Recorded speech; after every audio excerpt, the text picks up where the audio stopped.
इस वर्ष की भारी बारिश से भारत के कई हिस्सों में बाढ़ ने तबाही मचाई है। लोग घर खो बैठे हैं, किसान अपनी फसल खो चुके हैं। ऐसे कठिन समय में इंसानियत ही सबसे बड़ा धर्म है।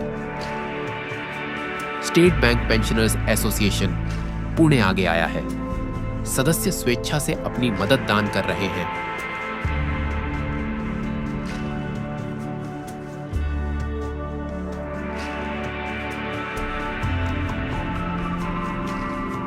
यह राशि केंद्र सरकार को राहत कार्यों के लिए भेजी जाएगी। छोटी छोटी कोशिशें मिलकर बड़ी राहत ला सकती हैं।